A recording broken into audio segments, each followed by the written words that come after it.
It doesn't happen very often, but once in a while, I'll work with a female in her mid to late 40s. I check their hormones, and they're perfect. And then she's like, well, now what am I supposed to do? Introducing the Paramena Bliss Podcast, a show dedicated to unraveling the mysteries of achieving optimal health naturally as you transition into perimenopause and menopause. Get ready to join your host, Dr. Seth Yates, an experienced naturopathic doctor, acupuncturist, and kinesiologist, as he shares his wealth of knowledge acquired from over 40,000 patient visits and 15 years in working with perimenopausal females. Welcome to the Paramena Bliss Podcast.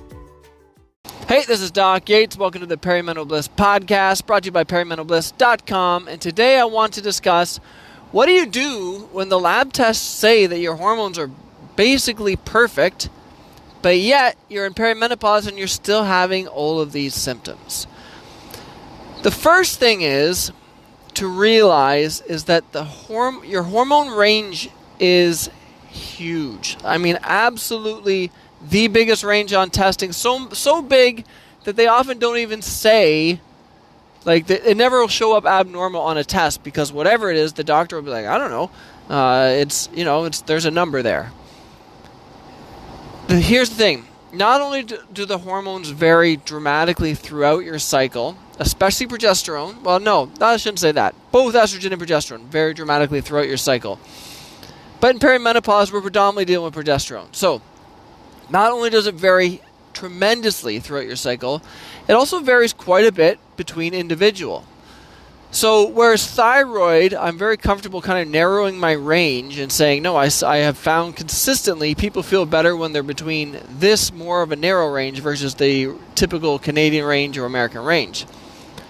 With thyroid, it's all relative. And the problem is that a lot of times when I'm doing testing for people, is that I never tested them before. They're a new client. No one's ever tested them before. And if they had tested them before, they had their hormones checked on some completely random day of their cycle, which also means that it's almost like comparing apples and oranges if you're now doing it on a different day of the cycle.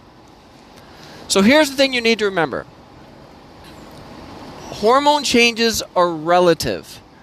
Which means I'm heading back from clinic and I better slow down. I'm getting way too hyped up here. All right, let me set cruise control and we'll get back on topic. Okay, what does that mean? Let's say the range of progesterone can go anywhere in your cycle from a 3 up to an 85. It's a huge range. You get your hormones checked because you're getting all of these symptoms of low progesterone. And you're early perimenopause. So let's say these symptoms are only happening in a certain time of your cycle. PMS, leading up to your period. During that time, I'm getting a lot more bloating than I used to get. Oh, you know what? My sleep, I never used to get these sleep disturbances, but now, during this time, I can't stay asleep. My sleep is way more disturbed, way more restless. And the irritability I used to get with PMS is way worse now. So you start hearing all of these things like, yeah, these are all symptoms of progesterone getting lower. So then you say, well, let's send you for testing. But just to be sure, instead of just giving a generic date, like say, we're going on day 21 to 22.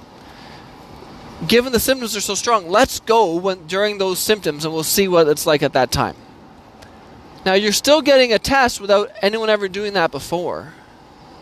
And the tests usually will show that the hormones are lower than they should be, but sometimes it shows that they're normal.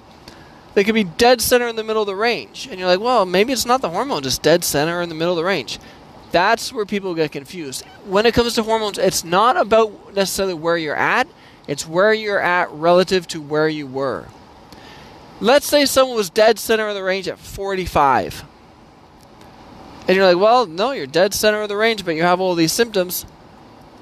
They might have always used to been sitting around a 60 or a 70, and maybe a 45 for them is really low, but there's nothing to compare it to. So at that point, you still have the option of using a low-dose progesterone in perimenopause during the second half of your cycle. And it would be completely fine to do that because you have all of these symptoms that relative to where you were, your progesterone is now too low. What I will often do, because some people are like, well, I give them the option, like, well, do you want to go to try the progesterone? Do you want to try herbs? Do you want to do diet? Some people are like, no, I'm not going to do the progesterone yet. I'll wait till it shows that it's dropped more. I'm like, that's fine. So then the question comes up, well, what am I supposed to do now? Because I have all these symptoms. I don't want to use progesterone yet, but I don't want to deal with these symptoms either. So let's break it down. The main symptoms that we mentioned, there's mood changes, more irritable, sometimes more teary and sad, sometimes more anxious. There's sleep changes, not problems falling asleep, but problems staying asleep. There's weight changes. You're doing the diet, you're doing the exercise, everything the exact same as you always did, but yet you're gaining weight. And lastly, your energy is lower, despite not doing anything different either. So what are you supposed to do? Let's break down those topics of things that you can do when your hormones are in the dead center, normal range. You don't want to use progesterone yet. So we'll keep it straightforward. We're going to fly through this. Mood. Mood responds great to herbal therapies, especially if the progesterone hasn't dropped right off yet. So I always put together a formula with bupleurum and peony built into it. And then what other herbs? Maybe I'll put in some Vitex to support the progesterone. Maybe I'll put in some Diascorea because that supports the progesterone and has a calming effect. That would be a great formula that you could put together. And then I'll often put in some. I build a lot of iodine into formulas, or I should say, I commonly build iodine into formulas, not in a high amount, but in a trace amount, because there's been studies indicating that low levels of iodine can lead to symptoms of low progesterone. So I will build that in. Now, the next thing for mood is acupuncture works amazing for symptoms of anxiety and irritability. So if you have access to an acupuncturist, take advantage of that because it consistently helps. The next concern is sleep. If you're going to go through addressing the sleep and you're not doing the progesterone yet, start basic. You add in some magnesium because a lot of people do better with that anyways with magnesium. As I used to say, and still do, magnesium for all. Everyone does better with some magnesium. So you add in the magnesium, even if it doesn't help you stay asleep, you should know that your sleep is more restful when you are sleeping. The next thing is that you could start using an herbal formula to help you sleep. That could include something like hops. I like hops because of it has a little bit of an effect for hormones at the same time. Sometimes I'll build that in with some California poppy. You've got a ton of different sleep herbs. I don't usually jump into valerian, though, if I'm dealing with a case where the person's hormones are starting to feel more warm. It's too much of a warming herb. But I will build in sleep herbs into that formula. Other things that can help with sleep, we use something called Chill Pill, but it's got a blend of amino acids. So you've got, it's got L-theanine built into it.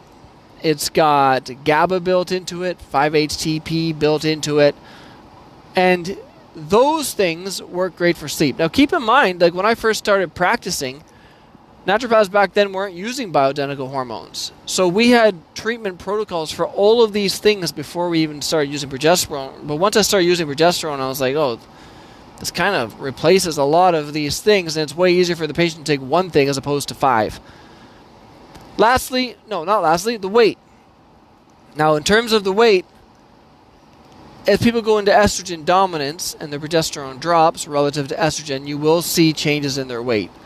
The best thing for that, especially if you're already doing lots of exercise, healthy diet, avoiding excess sugar and excess refined carbs, then I'll have people use like something with a dim extract built into it, and then I'll combine it with there's other herbs and remedies built into it, but something with dim built into it, so your body is helping to detoxify these excess estrogen metabolites better. That usually helps quite a bit with the weight and the bloating. Lastly, the low energy. A lot of times the low energy is because the person's sleep has been so disturbed. So when you improve the sleep, you'll see improvement with that. I'm a huge fan of B12 shots when it comes to low energy, so I will be using those with clients. And if you don't have access to that, you can always try oral B12, though I've never found the same benefit. And finally, there's adrenal herbs that you can use. There's Siberian ginsengs, there's ashwagandha, there's Korean ginsengs for a lot more energy. Now, I've just listed a ton of different ingredients in this today's show. But keep in mind, those can all easily be combined into one formula. Like you could have a mood formula that you take mood and energy. You take that one in the morning, And then if you wanted an extra sleep formula, you could take some mood herbs and sleep herbs, put those together in the evening.